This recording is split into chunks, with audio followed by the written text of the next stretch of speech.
Morning, class.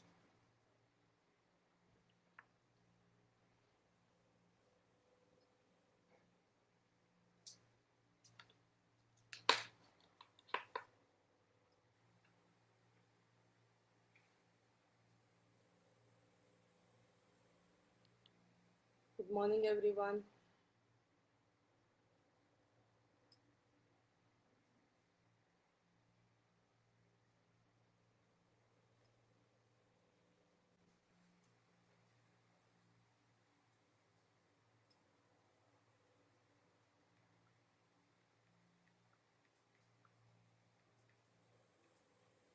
Log in, everybody. Good morning, Abesh.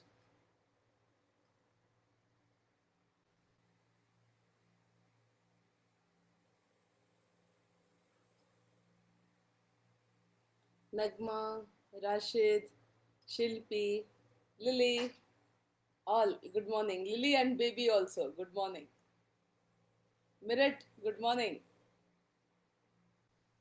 Merit, no?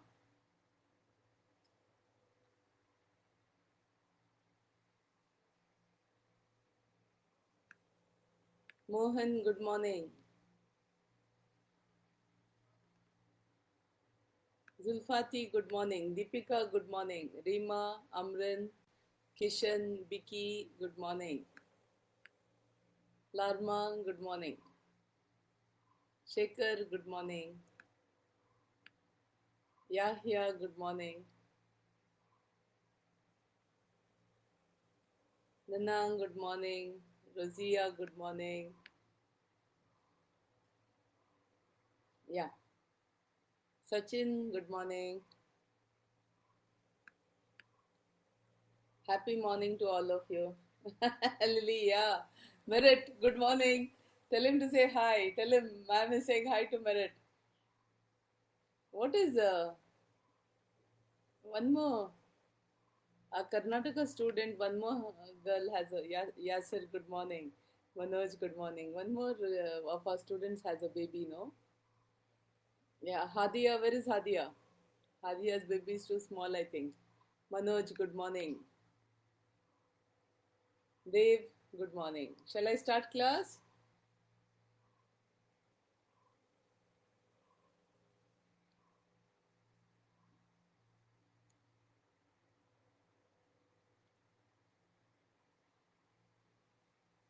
Shall I start? Should I wait? Okay. Today, open your slides, everybody. Good morning. Open your slides. I've sent you the slides.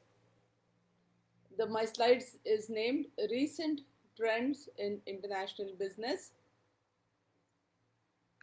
because along with Zohra, good morning. Along with telling you what does international business mean, I'm also going to tell you, I'm going to include the recent trends which you require. All right? Pavan, good morning. Dev, yes. My one, good morning. Yeah, good morning, all of you. Smile, a big smile for ma'am. Yeah,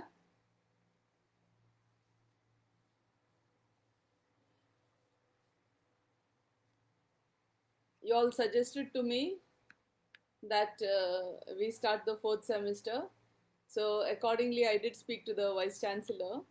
The Vice Chancellor took, at that point of time, there was some very serious COVID issues going on among his staff.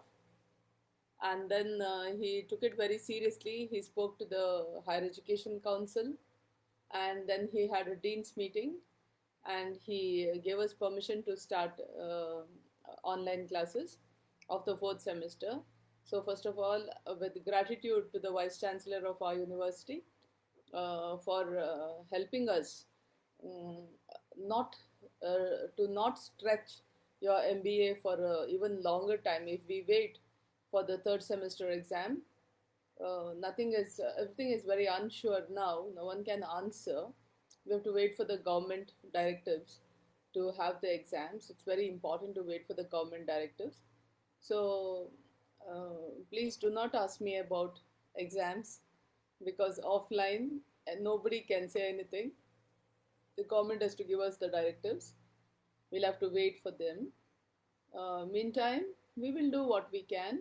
We will complete the fourth semester since we do not want to stretch your MBA for more than necessary.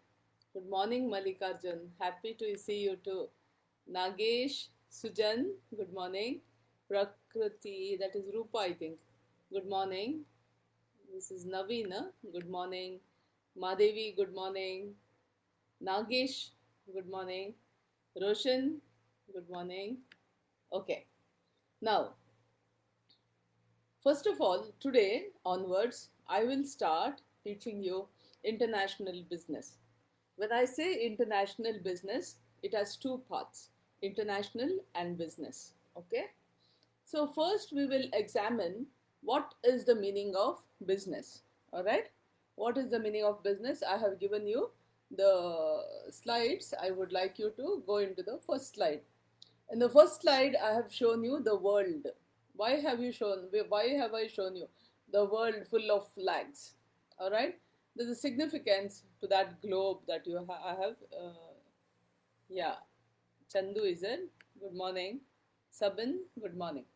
So I've shown you there's a significance to that flag, to that globe. It is full of flags. Why? Because there are different countries involved. Devika, good morning.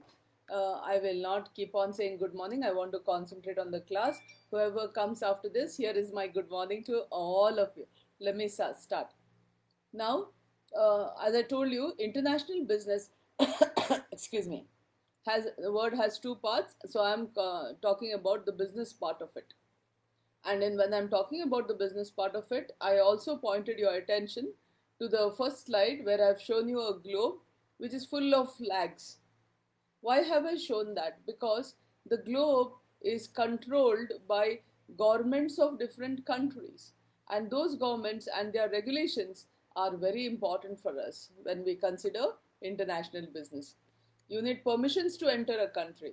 You need permissions to do business within a country. You need permissions to do business in a country that is not yours, that's not your mother country. So that is why I have said flags. All right. Why have you shown you fingers? International business is very dynamic. You can see a GIF with fingers. You move from place to place. You move from country to country. That is why the significance of the fingers. Now we will first of all talk about what. Yes, happiest morning to you too, Prashant. Yeah, Riksha, good morning. Where is Barsha? Okay, Riksha without Barsha, you looks different, you know. So where is Barsha? Girish, good morning. Okay, now listen to me. First of all, what does a business consist of? A business consists of a management, correct? And you have customers on the other side, right? To control a business, you have various regulating agencies, all right? To control your price, you have a governmental regulating agency. To control how you build your factory, what effluents you give out into the effluents, what gases you give out into the atmosphere, you have regulating agencies, governmental regulating agencies. Then to control your supply, etc. So see that you do not hoard your whatever goods you have, and all your advertisement. There are regulating agencies of the government. Okay, this is one side of it. Then you have the management and you have the customers. In the customers you have Pavan, good morning. In among customers you have Hassan Hamta, good morning. You have customers who say, give me this quality, otherwise I don't want.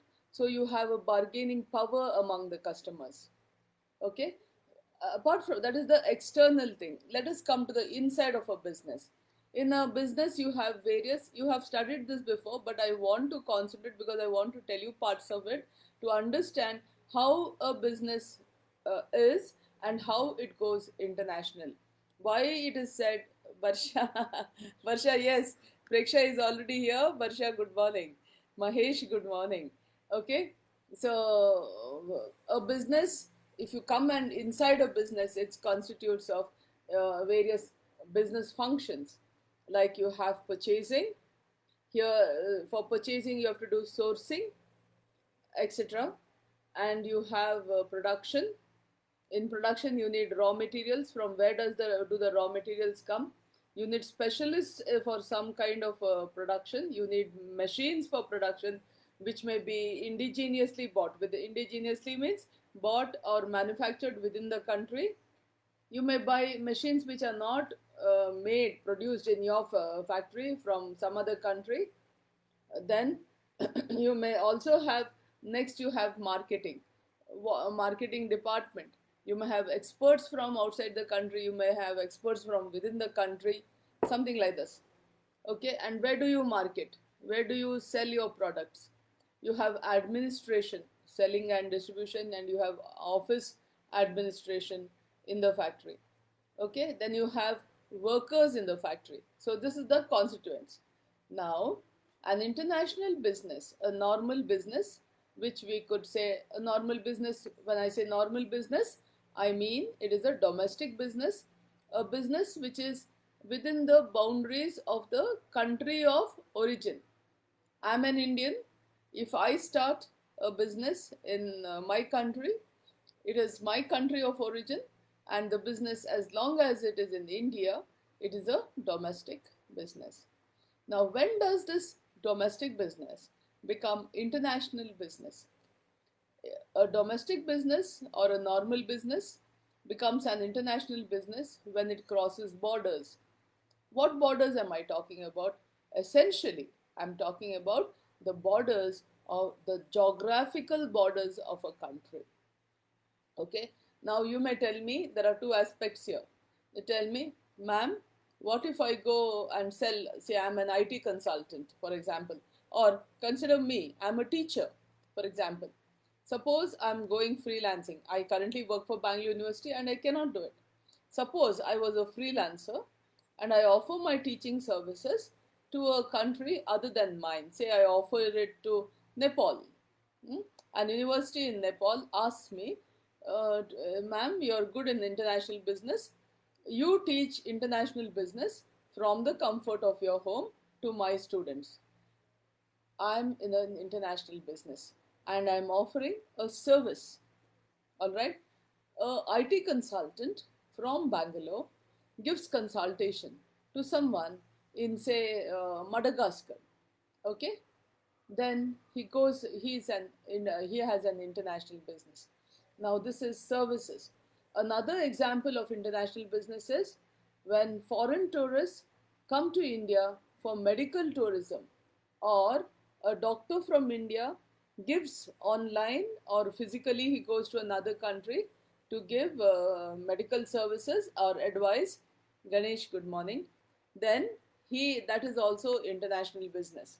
Now I have spoken to you about the services part. In a business, you can have goods and goods that are physically seen, or you can have services. Now I have already spoken to you about services going international.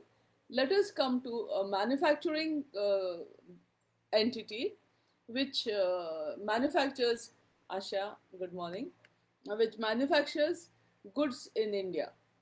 When does such a business become international?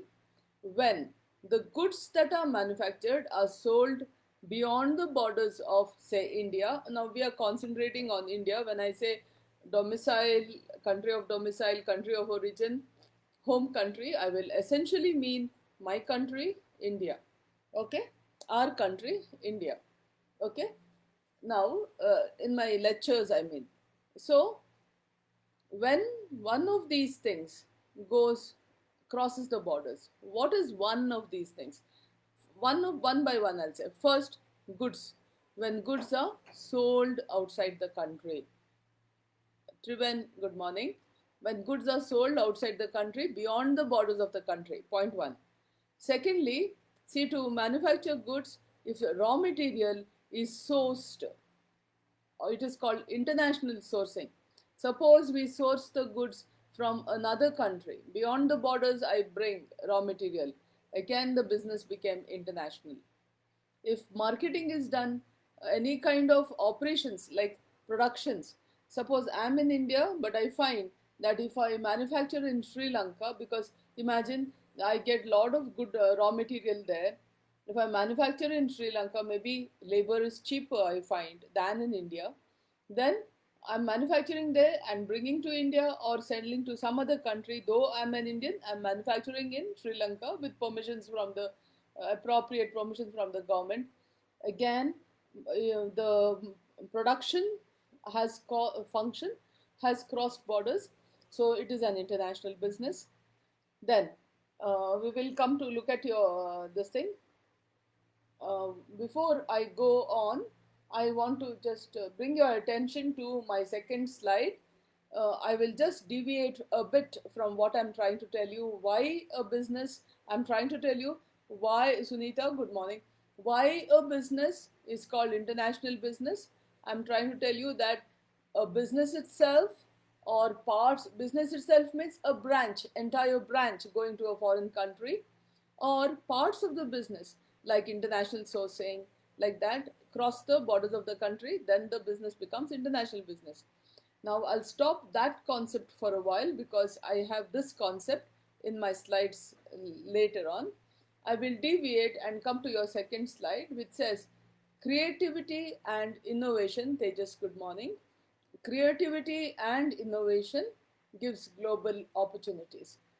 Remember, uh, any ordinary business cannot go cross borders.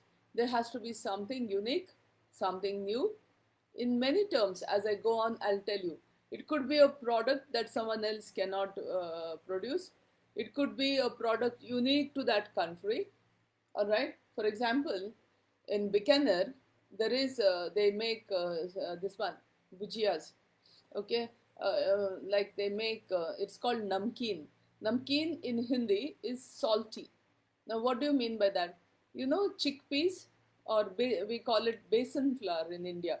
Chickpeas, those chickpeas, those very nutritious they are. So this chickpeas, they are split open, and you have two parts of it, and you grind it and make it gram flour. Now, with this gram flour is mixed in water and some spices, maybe chili flakes or something, and you, of course, you add the salt, and you fry it in thin like vermicelli stripes. You call it save in India. Now this, no, in Bikaner, what happens is, I believe there is a river whose water is salty. The river's water is salty. So Bharti, yeah, good morning. So when you mix this salty water with the gram flour, that is besan flour, we call it in India, we call it besan flour. When you mix it in gram flour, the saltiness of the water mixes in the water, and you may not require salt.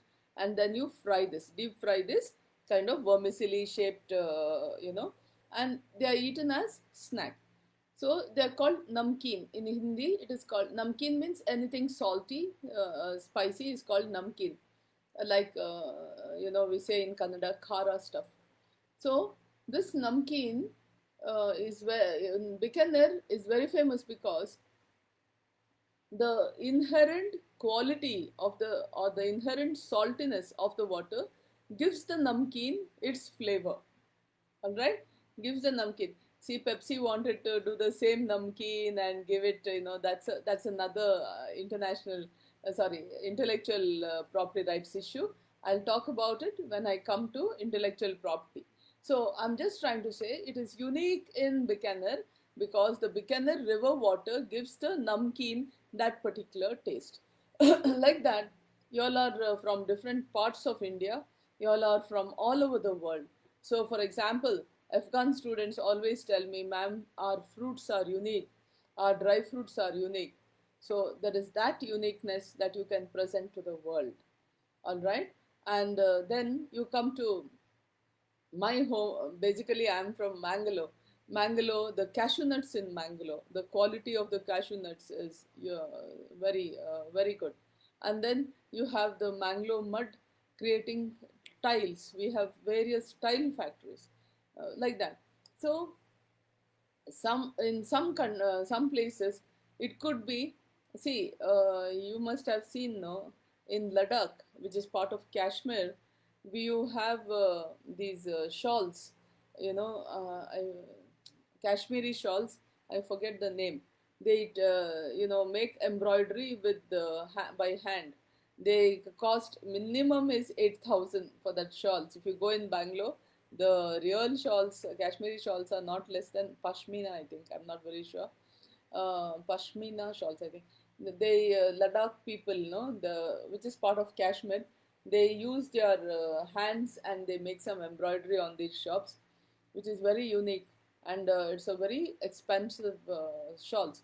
So it could be because of the craftsmanship of the locals. It could be because of, as I gave you the example of Bikaner, because of the saltiness of the river water, or it could be because of the weather. If you see Alfonso mangoes, Ratnagiri mangoes, because of the weather, you get very good, mangoes there.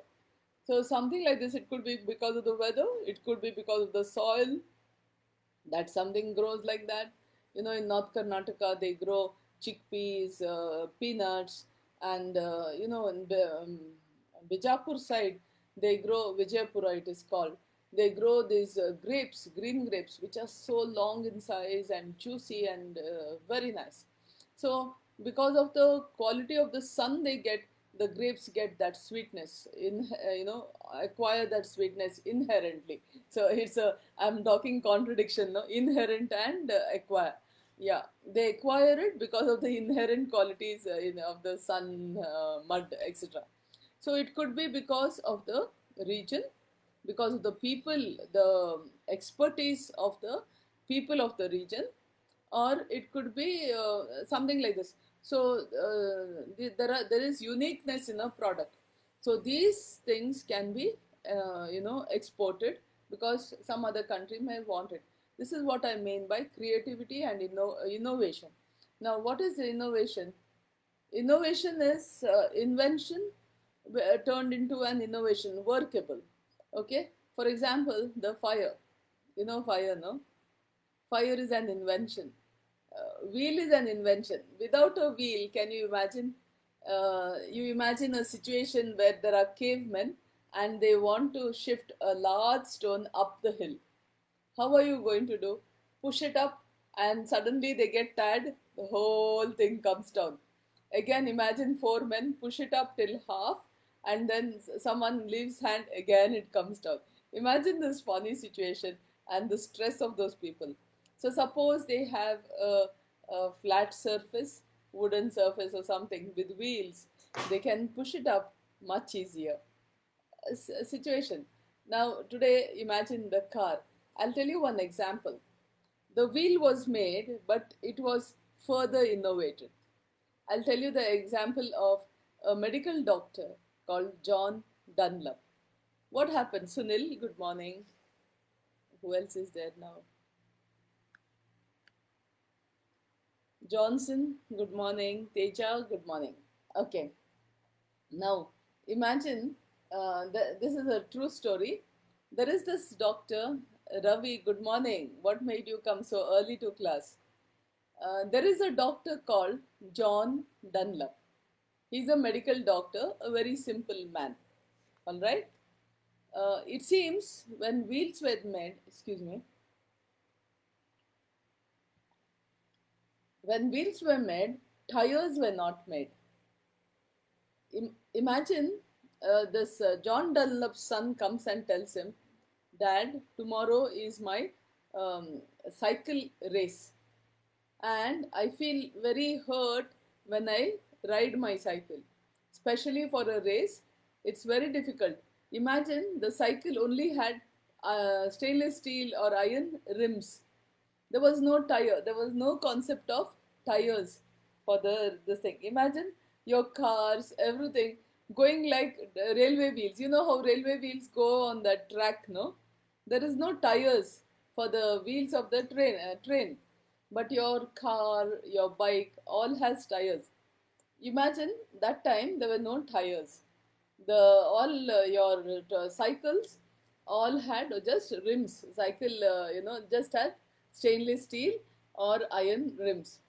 So John Dunlop's little fellow, comes and tells his father that tomorrow is my cycling race, and I am going to be very, in the evening I'm going to be very tired because my body will pain. I have to ride with that cycle, Imagine riding without tires, with the steel rims. So the father felt a little responsible and sorry for the son. He took his garden pipe, hose pipe, where you water the garden, the hose pipe, rubber tubing, excuse me. He took that and he cut it and made rubber tubing of the hose pipe for the rims of the cycle for his son. The next day, his son rode, because the cycle road became very fast, his son rode the cycle and got the first place, and he was much ahead of the others because all were, with difficulty coming on those tires. And he said, Dad, no body pain today. He was very happy. So John Dunlop got very busy after that day. Why? Little boys, his son's friends, were queuing up. Uncle, tubing for my cycle too. Uncle, tubing for my cycle too. So then he was approached by a businessman, I forget his name, and he said, I would like to patent your idea and I would like to manufacture these tires, Dunlop tires, and sell to the world. John Dunlop was a medical doctor, a very simple person. He said, I know nothing about business and I wouldn't want to venture. I will give you whatever. They had a deal, and the manufacture cycles were manufactured by someone else, but the name Dunlop still holds. Okay, John Dunlop. So, like this, there is, this is a wonderful innovation, and the innovating upon there's an invention and innovating upon the innovation which makes it unique. So the fire and the wheel. Next we come to the sandwich. Sandwich is a unique, I'm not meaning sandwich as in bread. Of course it is in bread also, but you think a sandwich comes in various ways. For example, you have a samosa. Samosa has, cereal based flour. And you put in some interesting filling, cover it up, and you bake it or fry it, or you dry roast it, whatever. The concept is there, a filling inside some kind of cereal based flour. You take a chapati roll, okay, that is also a sandwich. It is a something, no, instead of taking chapati pieces, dipping into your samosa and eating it, for a dry lunch that you take to college, wouldn't you like to take, roll up your roti, put a tissue, put a tissue like this around the roti. So imagine if you do like this pen is supposed to be my roti, and inside my roti there is my filling. So this is the way I eat it, instead of because these days even more difficult, you have to wash your hands 100 times. So there you are. So sandwich is also, according to me, sandwich means, I don't mean only a bread and stuff inside. I mean a samosa, a chapati roll, a rumali roti roll, or anything. That is also an innovation today. Okay, an innovation today, right? Okay, okay. Then the printing press. Now this I want to tell you, a printing press is one of the greatest inventions of the world. Now about this I have a long story to tell you. Imagine now, see, I did this yesterday for my, see, you can see how much is there. Huh? Imagine this page. This one is actually a full page. Okay, this is the payoff table man that I taught you for decision tree in your first semester. Now imagine there was no printing and we had to write this page. In ancient times, before the printing press was designed or even invented, people used to take a pen, they used to take a feather, they used to dip it. Imagine this is a feather of a bird, and this is the pointed, this is pointed and sharpened. I would take it and I would dip it into in ink, take it out, and very prettily I would draw and write the words. Imagine I'm a full expert in this and I can write, I'm trained to write calligraphically, we call it calligraphy, no? Beautifully. Do you think I can write more? Very beautifully I used to, it's like painting a picture. One full word, imagine all these.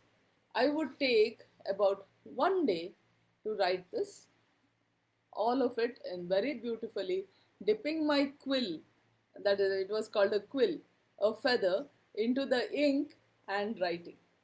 Imagine, this would have taken me, say, a minimum of 1 day to write it very beautifully, because I'm writing it like print. There is no concept of printing, remember. So imagine I'm paid 100 rupees per day and I have to write this book. Or say, not me, there are many people like me, and we have to write a book of 100 pages. Each page you're paying the person who's writing 100 rupees, and you have 100 pages. Only labor, forget the ink and etc. etc. There is no concept of printing, as I told you. Only the labor costs you 100 into 100. How much? 10,000. If a book of 100 pages costs you only labor 10,000, how much will you sell it for? Can people afford to buy? Would you personally buy a book of 10,000 rupees and plus? Even if they say only 10,000 is enough, I'm a charitable organization and blah blah. Would you buy a book of 10,000? Could everybody afford to buy a book of 10,000? Now, imagine the situation in the world. There were only two classes of people, the haves and the have-nots. The middle class, that is, who is the middle class? If you say, I'll give you an easy example.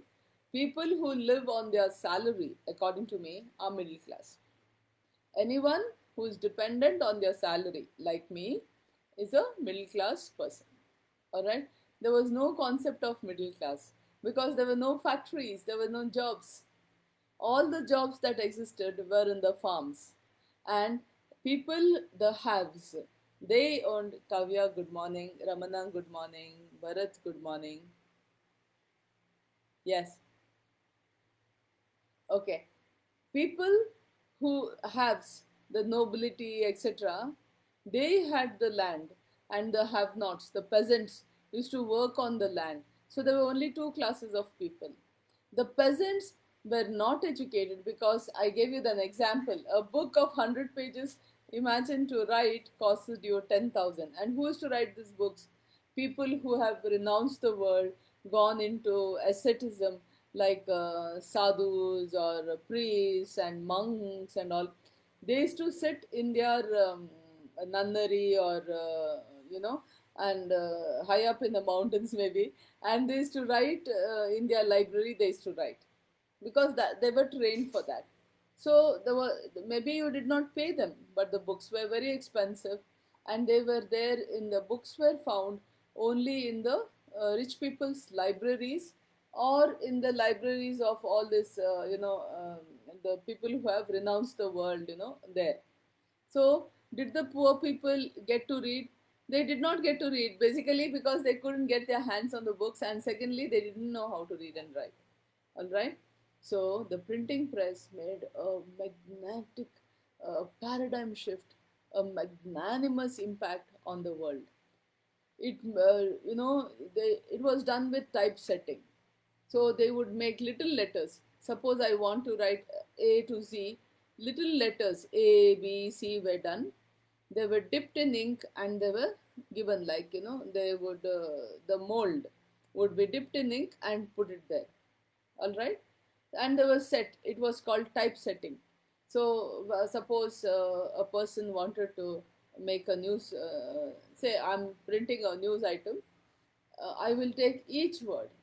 Okay, say we'll say Tennessee won the game is the heading. So TENNESSE, okay, or Bangalore Riders, for example, BANG. I would typeset it, and then the ink would be there, and every paper would go, and the typesetting would print on it. Do you understand? But even then, it could print hundreds of copies as compared to one book prepared once, 1 month. These books were so. Now, what happened is when people started being educated, when the books became cheaper because of the printing facility, people started becoming aware. That is why we have the Industrial Revolution. People learnt about science, and we have the James Watt, his steam engine. Then you have the spinning jenny. Then a lot of science inventions are there. Also, people became socially conscious. They came to know that everyone bleeds red blood. There is haves and have-nots, and the haves are exploiting the have-nots. The three concepts, very important concept: liberty, equality, and fraternity. I repeat: liberty, liberty is freedom; equality, all men are equal; fraternity, fraternity is all men are brothers. Whether you may be an American or an Indian or from anywhere, we are all the basically creations of God. So, liberty, equality, and fraternity. These concepts came in very strongly, and then we have the French Revolution, the Russian Revolution, the American War of Independence. Prabha, good morning, sweetheart. Shashikant, ಶುಭೋದಯ ಶಶಿಕಾಂತ್. ಬೆಳಗಿನ ಶುಭೋದಯನ? ಶುಭೋದಯ ಬೆಳಗ್ಗೆನೆ ಹೇಳೋದಲ್ವಾ? ಸಂಜೆ ಏನು ಹೇಳ್ತಾರೆ? ಬೆಳಗ್ಗೆ ಶುಭೋದಯ ಹೇಳೋದು, ಶುಭ ಉದಯ. ಸಂಜೆಗೆ ಏನು ಹೇಳ್ತಾರೆ? ಗುಣಸಂಧಿ ಅಲ್ವಾ? ಸೊ ಸಂಜೆಗೆ ಏನು ಹೇಳ್ತಾರೆ ಹೇಳಿ ನೋಡೋಣ. Okay, I was just telling, for those who do not understand English, he's written in Kannada, mornings, good morning, So Shubhodaya is a good morning. Udaya is the rising of the sun. So I was asking him, what do you say for evening? Okay, because he said mornings, Shubhodaya. Okay, that's aside. I was talking to you about how the printing press made a big difference in the world. All right, so there we are. There was the industrial revolutions and the revolutions, that French Revolution, etc. All because of the printing press. The printing press ensured that literacy and education became everybody's right.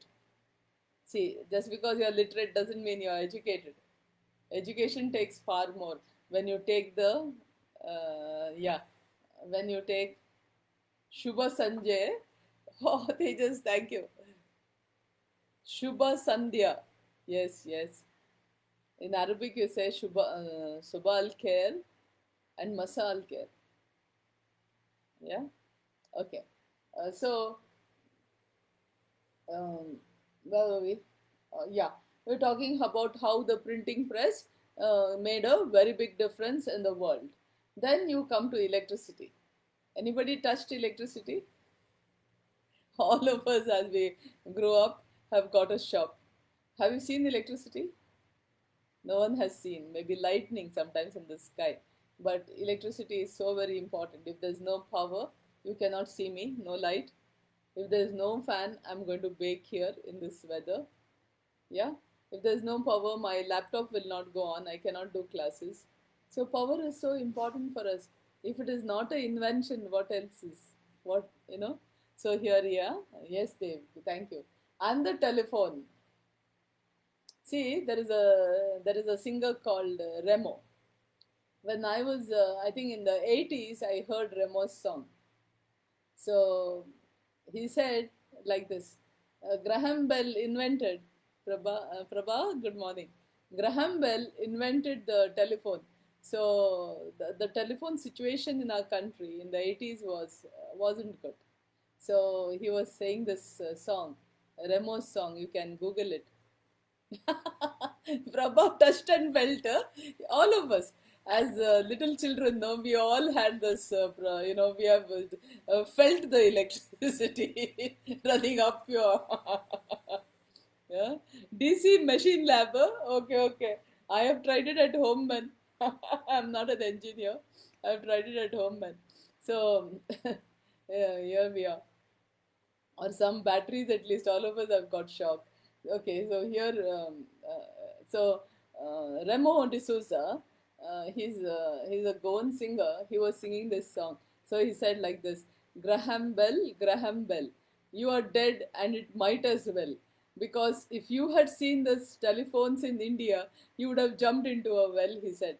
These were the lyrics I still remember.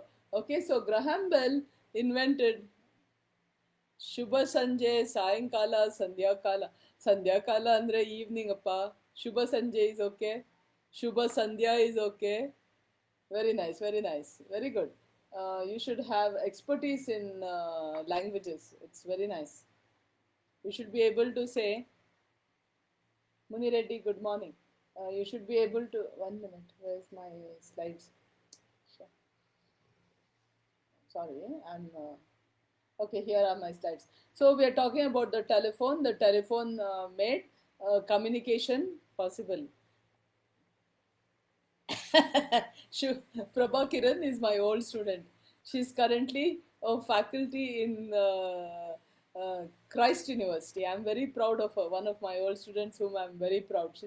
She's Dr. Prabha Kiran. So she's telling me she had the habit of putting her hand in the plug point as a kid. Okay. Congratulations, Prabha. The surprise is that you're still talking to us. Don't ever do it now. I hope you don't do it again. Okay? Um, Finger is okay. Don't use a pin or something. It's going to really run up your arm. Okay, now I don't have to tell you that you're an engineer.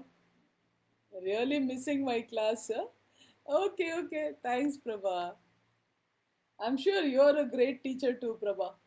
Nice, nice. Thank you for the compliment. Okay. Until I say hi to all your friends, Pradeep, Sidhu, and the gang who took photograph with me. That photograph must still be there on my around me on my table, around my chair. You took a picture. I still have it somewhere. Okay, maybe it's on Facebook. Okay, here we are. Okay, Prabha, I have to get back to class. Okay, guys, now listen. We are talking about the telephone. Telephone is also this thing. Now look at the next one. That is a wireless endoscopy. This pill is inserted into your body and it takes pictures of what is the problem inside your body. This is a pill in endoscopy. Now we will come back to my original concept where I was telling when business crosses borders. Come to the next slide where I have to show you Tesco. Tesco has come to India with financial services. I don't think Tesco. Yeah, I don't think Tesco has come with the what I've shown you there. That is a retail departmental stores of Tesco, which the picture of which Tesco is of UK. So I don't think Tesco retail in departmental stores has come to India, but the financial services are in India. Next, you come here. It says India is one of the top 5 destinations for world travel. Now, please don't say the current situation is bad, etc. The current situation is transitory. We still are what we are. Let us pray that we get over this health kind of situation we are in. But that doesn't shake what India is. We are going to bounce back. We still are one of the most attractive destinations of the world for doing business. According to a survey, India is one of the top 4 markets for cross-border reorganization. And the top floor include China, North America, that is the United States, then you have Southeast Asia, and the fourth one is India itself. Now, I was telling you parts of the any functions of a business when they go abroad, I mean across the geographical borders of the country, then the business becomes domestic business becomes international business. You see here, Nescafe has started manufacturing in Nanjangud near Mysore. Nescafe has started, I think, in 2013 or something, or 2011. Nescafe has a huge factory. Nescafe is basically from Switzerland. When you say Swiss chocolates, yes, it is. Nescafe is one company who has gone all over the world. So you have Nestle. So naturally, Nestle is a international business. I will say multinational in a while, because from international business you have to graduate to a multinational, then you graduate to a transnational TNC. How do you do it? That I will tell you in another class. So now I will say international business only. So next, come to the next slide. The next part of it is human resources. When you employ human resources from countries that is not your own country, or your people go and work somewhere, that business becomes. I've given you an example here. Slide share, I don't think that lady is the CEO now, but she was. And these people, they are all, these three people, Indians, are all CEOs of, you have Sundar, I forget his surname, PI something. Okay, you have so many people, Indra Nui, etc. And then investment, when international, see, I told you, international sourcing, international production, international human resources management, international marketing or selling, and now I'm talking about international investment. When people from a foreign country come to the country of origin, let us say a foreigner comes to India and invests in India.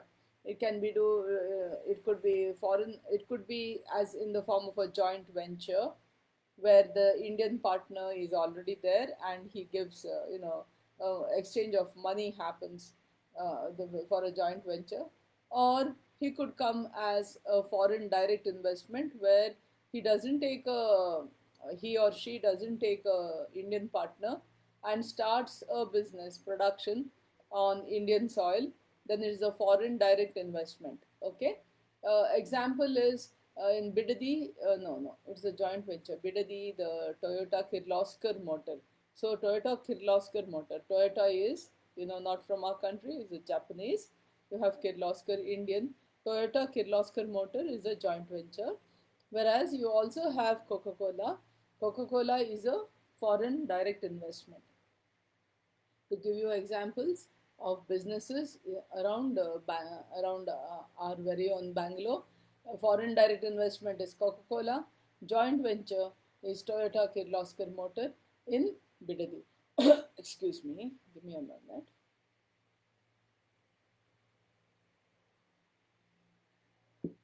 Okay, we come back here. I have some interesting ads, but I'm not able to give it to you. You come to the McDonald's. Why have I brought McDonald's? See, McDonald's is one of the, when I explain international business, I intend to explain to you some of the multinational, international business, successful businesses in the world. And McDonald's is one such. See, without prejudice, I'm here not to talk about Swadeshi, Videshi. No, my intention is academic, purely academic, and we will discuss how international business happens. When we talk about ethics, that's a different story. Currently, I'm here to tell you how international business happens, how a business becomes an international business. In that context, I have to tell you about McDonald's. McDonald's says, see, for example, when you say Indian experience of food, you essentially will mean a curry based product. Curries are mainly Indian cuisine, right? So when you talk about Indian food, you automatically talk about any curry, Mughlai curry, South Indian curry, the sambar maybe, anything. But you are essentially talking about curry based items when you go abroad. Same thing if you're talking about South Indian food, definitely you're talking about the idli dosa. All right. When you're talking about North Indian food, definitely there is some roti involved, right? When you're talking about Sindhanur and North Karnataka food, there's definitely the Jola roti involved. Jola is jawar, roti made from jawar. When you're talking about Bangalore food experience, you have the ragi mudde, the ragi ball experience. Okay, so when you talk about food experience of a particular region, you have some concept in mind. This one, okay. Now, when you talk about the American experience, generally it is the burger and fries. Okay, what is a burger? It is a bun with a patty inside, essentially a meat patty with some cheese, egg, depends on the kind of burger you want, a fried egg, a slice of cheese, and a lettuce leaf. Okay, remember, because I this lettuce leaf, I have something to tell you about it. Okay, the lettuce leaf is a green leaf. It's a salad leaf, which straight from the garden you can bite and eat. All right, so it is put inside the burger. Now that is, I've given you a picture of a burger, and I've given you some fries also. You see the picture. Now McDonald's says we are here to give you the American eating experience. The American eating experience, I told you, is essentially meant. I don't know whether it still is. It essentially means, because everywhere the cuisines are international now. It's a mix and match. It essentially means burger and fries. So when McDonald's went into Beijing, China, 200 Americans went to work in the American outlets. Within 2 years, only two Americans were left. Rest all were taken over. The jobs were taken over by Chinese. They were trained how to work, produce, uh, you know, serve in McDonald's restaurants. Now, McDonald's is very particular. The success of McDonald's is attributed to the loyalty of its suppliers. I repeat, many authors attribute the success of McDonald's to the loyalty of the suppliers of McDonald's. McDonald's is very particular, and McDonald's is very loyal to its suppliers too. I'll explain that concept a little later, but before, McDonald's also does some kind of customization according to the region. In Germany, people would rather drink beer rather than water. So in Germany, McDonald's serves beer. See, my father was a sailor. He used to go all over the world. So he told me this. I believe in Slavic countries, Yugoslavia, Czechoslovakia. Now there is Czech Republic and Slovakia. So the Slavic countries, I believe, the water has some kind lime content in it. All right, water has some lime content in it. All right, this lime content when you give somebody to drink the water. See, in our Karnataka villages, if you go and ask for water, why villages, even anywhere in Karnataka, when you ask for water, they'll give you a cup of water and they'll give you a little bit, if you are thirsty, that is, okay, they'll give you a small bit of jaggery. Okay, the jaggery helps you, I think, to satiate your thirst. All right, now in Slavic countries, they say they give you a bottle of water and a little wine in your glass. So you are supposed to pour little wine. Wine is non-alcoholic. It is based on grapes. Okay. So you can add as much water as you want to your glass with a little wine and drink it.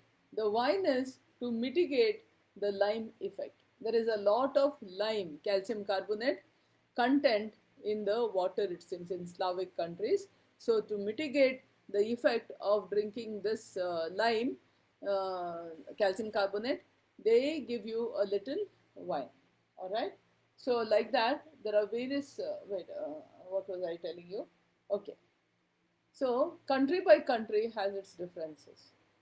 In Peru and South American countries, they are very fond of durian fruit, I think.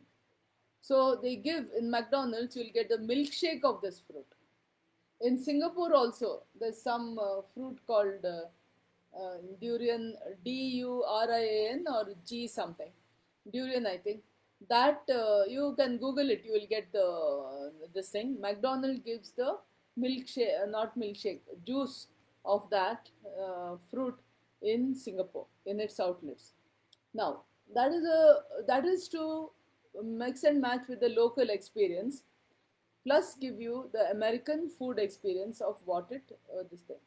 Now we will come to the concept where McDonald's food is very popular, that they maintain the quality standards, and to maintain their quality standards, the loyalty of the suppliers helps. This concept I'm going to explain now. When McDonald's went to UK, it seems, they asked one particular bakery was told to supply the buns for the burger. How should the buns be? Slightly crispy on the outside and soft on the inside for a burger. When you bite in, it should be slightly crispy. Not crispy as in crispy, but slightly crispy and soft on the inside. So the quality of the buns that the British bakery gave was not satisfactory according to, I mean, the specifications of a burger were not fulfilled, they say. So he tried another bakery. They were not happy with both the bakeries. McDonald's started a bakery of its own to manufacture the buns for the burgers that it was selling in the UK. When it went to Russia, the quality of the meat was not up to the mark, they said. The quality of the buns were not what, this is some years ago I'm talking about. I'm not talking about current situation. So the quality of the wheat, what they did is they brought wheat from the US and they planted it. And with this wheat, they started making the buns, it seems. They have even gone to the point of bringing, the bulls, whatever, from the US, or cows, cows or sheep or whatever, and for the meat purpose, and growing it in Russia. So McDonald's is, now let us come to the loyalty of the suppliers and why the loyalty of the suppliers for McDonald's. See, in Pune, you have a very nice climate like in Bangalore. Pune climate is like like Bangalore climate. So Pune, I believe, there was a young boy who was not employed, but he had some 6 or 7 acres of land. I think 6 acres of land. So he approached McDonald.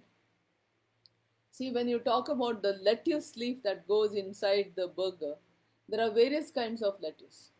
The lettuce that you eat should be crunchy and not bitter. When you're eating a burger and you're eating the raw lettuce inside the burger, it should be slightly crunchy, not chewy, and it should be not bitter. There are lettuces and lettuces. If you go into the Russell Market here in Bangalore, you'll get a lot of types of lettuces. All lettuces are not, mild. Some are sweet, some are bitter, some are not crunchy. So there is one, I have given you in the slide the name of the this thing, ice lolly or something, it is there. You see in the slide. So this kind of lettuce The seeds were brought by McDonald from the US and given to this young man in Pune. In 2 acres of land, I believe, this man started growing lettuce, and all his lettuce was bought by McDonald's. Okay, McDonald's requires for all over India, isn't it? So, and later on, this man went and planted lettuce in entire of his land, and he's the biggest lettuce supplier for McDonald's outside India. All right. So when McDonald's has given him the seed and taught him a trade, for example, will he not be loyal to McDonald's, isn't it? So they say McDonald's has supported its suppliers, and the suppliers support, have loyalty towards McDonald's. So that is why they say uh, McDonald's is a very famous example of a successful international business. I'm intentionally not using multinational. I told you I'll use multinational. It's actually a transnational. I'll give you the example of how a business becomes multinational or transnational by and by. Until then, I will just use international business because today is my first class. Now, there is also an example here. I don't know whether you like it. See, I'll tell you this. Suppose, no, what example here I've given is, I think you have this QR codes, so they look at the healthy part of it. I'll come to McDonald's in another concept when I talk about ethical manufacturing, etc. I'll talk then. Currently, this is enough. Just look at the QR codes. That is the in the next slide. Next, you come to an interesting concept called um, Harry Ramsden's.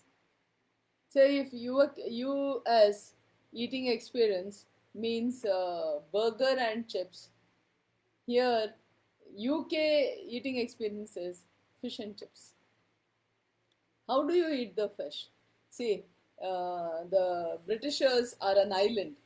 All around Britain you have the sea. Excuse me.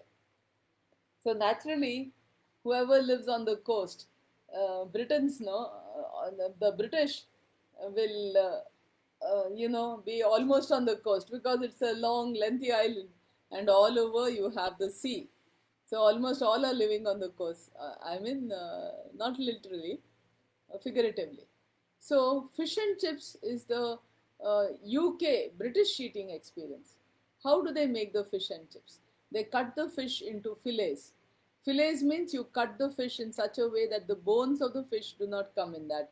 A boneless piece of fish slices are called fillets. Fillet. Okay, so fillets. So Harry Ramsden was famous. He had 11 shops in all over UK. He was very famous in fish and chips. All right. So recently, about in 2011 or 13, this lady Maria Samba, I forget the surname. You have the details there. She has bought Harry Ramsden, and they are planning to come to India also. This is one more successful business. Harry Ramsden has gone on all over the world, and since fish is definitely more healthier eating concept than meat. Harry Ramsden is another famous international business. So here we are. We'll go to next one. FedEx. This is another interesting concept. What happened to FedEx? See, FedEx is, you can say Federal Express, etc.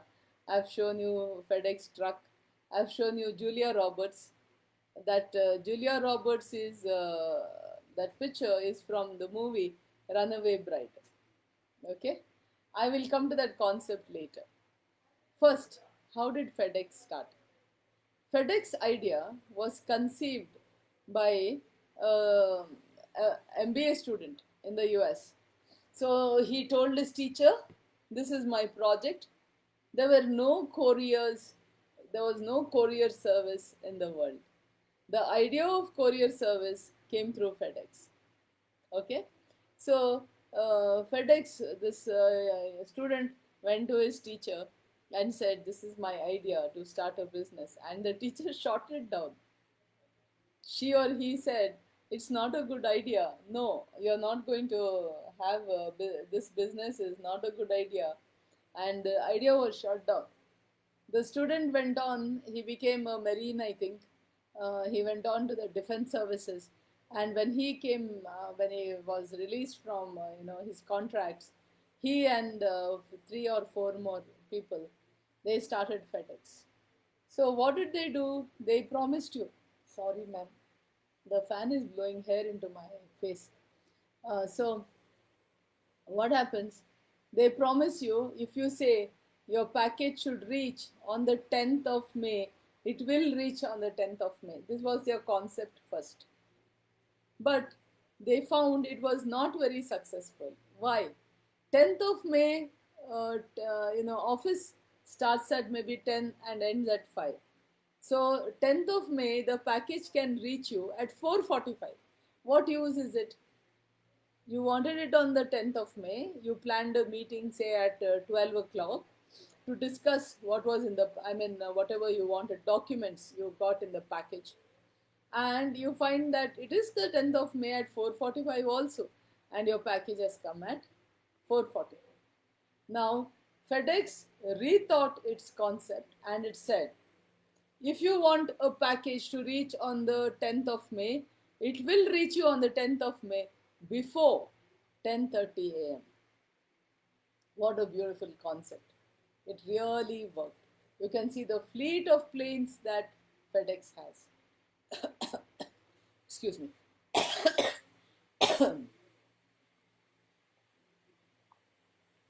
You can see the fleet of planes that FedEx has.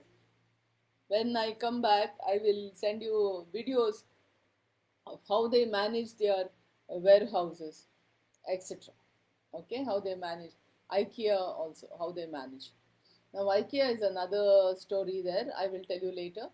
Now, we will come back to FedEx. When FedEx said that you have to reach by 10:30, for example, why did I bring the Julia Roberts Runaway movie concept there? This movie, Julia Roberts is supposed to be a young lady who says, yes, I will get married to you, to a guy. And when she is coming to towards getting married, towards the ceremony, she runs away. She does that 4 times. So a reporter from New York prints this story as the runaway bride. Okay, which is very embarrassing for Julia Roberts, and she writes to the newspaper that it wasn't fair of writing a story about her personal affairs. So this reporter, they call him the Silver Fox. You find out who it is, the hero. He loses his job, and so he says, I will take revenge. I will find out who she is, and I will prove that what story I wrote is correct. And he comes to that place. So they fall in love, and Julia Roberts is about to marry him. She runs away from him also. So when she runs away from him, from the marriage to him, there is a couple who are talking. She runs and she gets into a FedEx truck. Because just imagine, FedEx says before 10:30, right? Your package will reach before 10:30. So daily that FedEx truck must be going past that side. How did she know she could get into a FedEx truck and run? Okay, so she gets into a FedEx truck, and the couple is talking. Where do you think she's going? So the man says, wherever she's going, she'll reach before 10:30 a.m. This is the concept that FedEx has.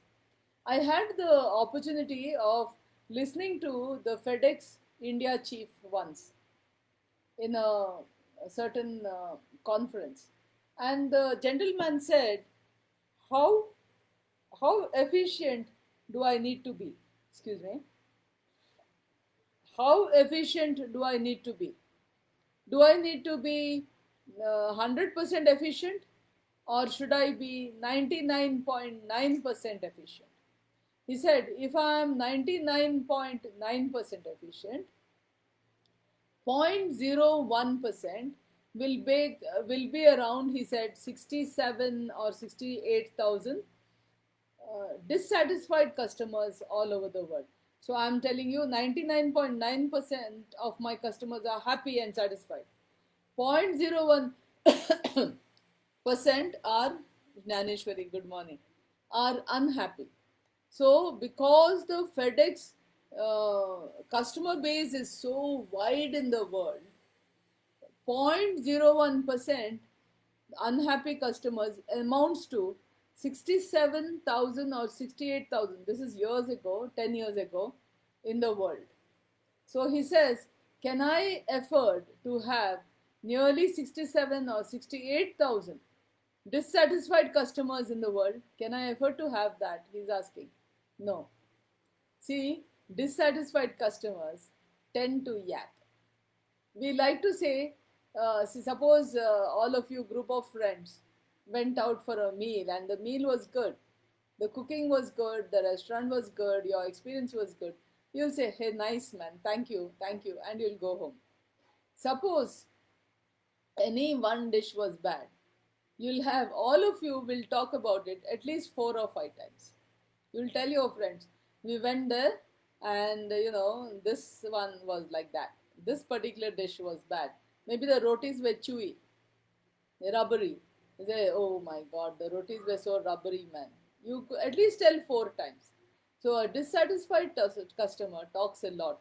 So imagine if FedEx were to not be 100% efficient. If FedEx were to be 99.9% efficient, they would have 67 to 68,000 dissatisfied customers in the world, and they would tell into 4, 68,000 into 4. So many people would know about FedEx not being efficient. So you see, this is the situation. This is an example. So I think I have spoken to you for an hour and 15 minutes. Too much also is not too good. So in my next class, I will continue with this slide, the Sony slide. All right. I don't know when I'll, class timetable is not given. Definitely not tomorrow. I'm not sure about tomorrow. I'll let you know on the WhatsApp group when I'm coming. Can you tell me one thumbs up if you like my class? Yeah, I'll say bye class. I want you to stay safe, stay healthy. Please stay at home. If you have to buy, try to get it delivered home. If it is not delivered home, don't go to buy one item each time. Make a list of what you want and go and buy. I know, of course, some of you do not have refrigerators who are staying alone. So things like tomatoes and all have to be bought. I give you an idea. You can cut up the tomatoes, boil them and keep. You can use them for a few extra days if you boil them every day. And that paste you can add to your curries or whatever you're doing. Alright, that also is an idea. And you don't have to use, Teja, thank you. You don't have to use tomatoes. Try and avoid and change the taste. Okay, Rashid, thank you. Okay, so make a list, go out only once instead of 10 times. Keep yourself safe. It is our responsibility because you have parents waiting for you, isn't it? Back home, and it is our responsibility to keep ourselves safe. Thanks, Abesh. Okay. Thanks, Lily. Okay. So yes, international business is very interesting. I'll bring you lots and lots of case studies and examples. And but I don't think the span of listening is more than 1.5 hours. So about 1 hour 15 minutes to 1.5 hours class is sufficient. This is the first class, I think. I think from Monday onwards. Class, I want to tell you one thing. See, there have been, I don't know why, some disturbances in some classes, Zoom classes.